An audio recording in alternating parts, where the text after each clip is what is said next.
Untuk petugas dari Dharma Bakti bisa bersiap untuk kita akan lakukan bakti pada malam hari ini. Para petugas dari Dharma Bakti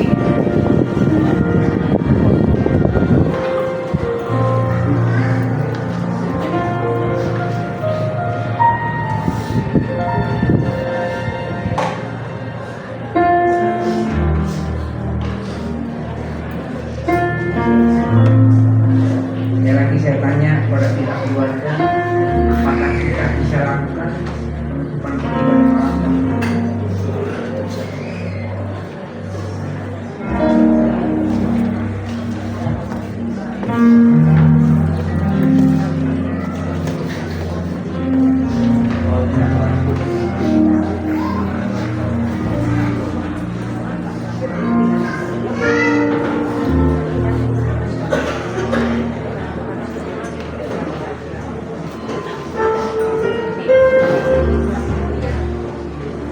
Firman Tuhan berkata, untuk segala sesuatu ada waktunya. Sebentar kekasih kita almarhum Bapak Shio Setiawan akan berlalu dari hadapan kita, rohnya kembali kepada Allah. Bagi keluarga yang ditinggalkan, percayalah sesuai dengan harapan kita di dalam Kristus, bahwa kita semua akan kembali bertemu dalam tubuh kemuliaan. Almarhum Shio Setiawan, aku hamba Tuhan, seperti jenazah ini di dalam nama Bapa, Putra, dan Roh Kudus, di dalam nama Tuhan Yesus Kristus. Saya persilakan.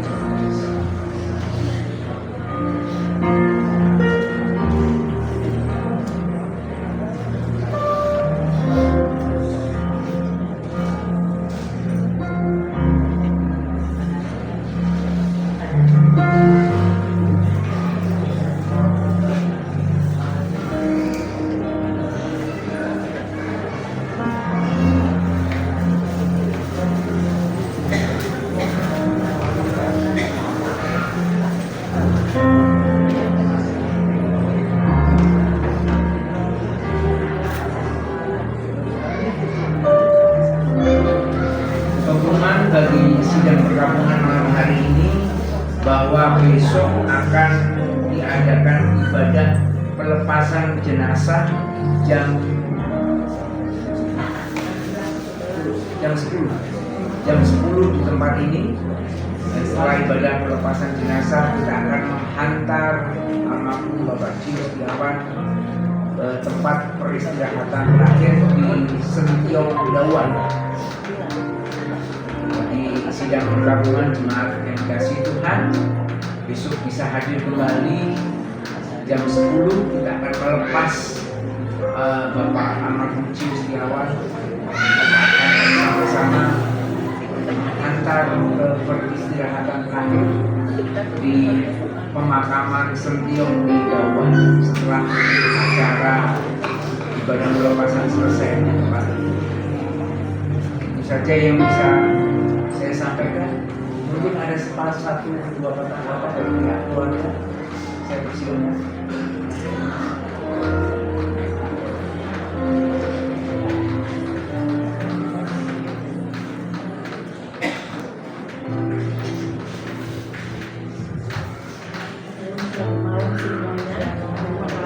Buat DBI yang malam hari ini sudah mendampingi kami keluarga untuk melepas Papa. Terima kasih, ternyata banyak banget orang yang sayang sama Papa. Rencana kami awalnya itu untuk kita mau kremasi Papa gitu. Karena kan Papa meninggal di Bali di rumah kami ketika berlibur hanya 3 malam. Tapi kenangan yang terakhir selama Papa di Bali itu biasanya Papa suka ngecilin mata gitu ya, kayak kesakitan gitu. Setiap hari begitu. Jadi selalu kita tanya Papa kenapa. Jadi dia cuma ngejawab sakit kepala. Jadi selalu setiap kita tanya pasti dia bilang sakit kepala. Setiap kita tanya sesuatu apa, dia pasti ngecilin mata seperti kesakitan gitu, tapi nggak ada yang sakit. Jadi kita bisa kasih panadol, mungkin dengan benar-benar sakit kepala kita kasih. Tapi malam terakhir saat itu, Papa biasa tidur di sofa, jadi sofanya bisa dilebarin, jadi dia selalu tidur di situ. Jadi kalau kita belum tidur, kita tetap menemani Papa nonton TV. Saat kita ke atas, Papa masih tetap tidur di situ.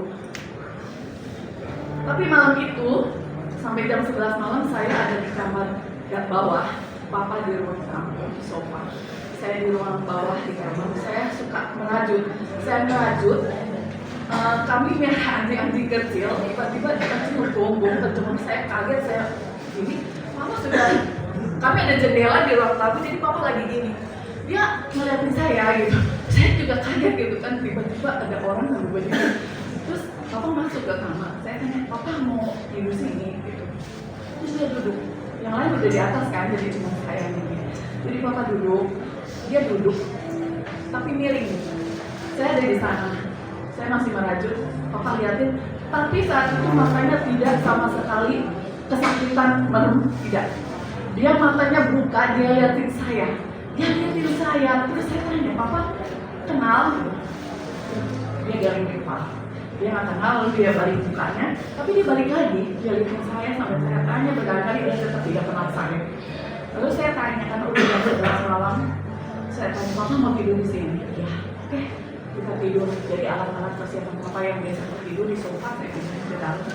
Papa yang tidur di bantalnya, Papa tidur di sini, angkat kakinya, jadi saya selimutin. Terus dari itu Papa tidur. Terus saya naik ke atas, kemudian mandi ya, saya naik ke atas, saya panggil Melan, Papa udah kasih obat darah tinggi belum? Coba, tolong. Melan udah kantuk ya, masa itu turun, dia kasih Papa minum obat, kita ke atas. Malam itu, kita dibuat sama Papa tertidur lelap. Papa benar-benar sayang sama kita tertidur lelap. Biasanya Melan bangun bisa 2-3 kali untuk ganti pampersnya Papa, tapi saat itu kita tertidur lelap. Sampai pagi-pagi itu, kelihatan kami kumpul-kumpul, kita bangun, saya turun, Melan masuk ke kamar, saya masuk ke dapur.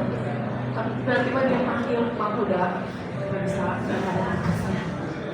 Posisinya Papa saat itu waktu kita turun, dia posisi mungkin saat itu dia tidur ini ya, lalu dia jatuh gitu ya. Ini biasa suka lemas kan badannya, dia masuk ke sering nyender seperti itu. Saya lihat matanya saat itu yang lain dia tidak terbuka sama sekali matanya, mulutnya juga dia tertutup. Saya bilang, Papa pulang dalam damai dan tidak merasa kesakitan. Itu yang saya imani. Saya bilang, Niki takut sama Om ya, Om. Tapi saya bilang sama Niki, apa Niki? Buat saya bukan Kristen, saya Katolik. Buat iman Katolik, orang tua, apalagi orang tua kandung yang sudah meninggal, dia akan jadi malaikat berdoa buat saya. Buat kami, buat anak-anaknya, buat menantunya, buat cucu-cucunya. Itu yang saya imani. Maka saya percaya saat ini Papa di surga jadi pendoa buat kami. Bukan meninggalkan kami, tapi dia tidak pernah meninggalkan kami.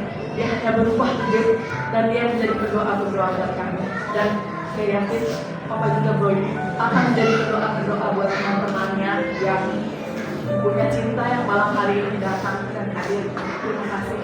Hanya itu yang bisa saya katakan. Terima kasih.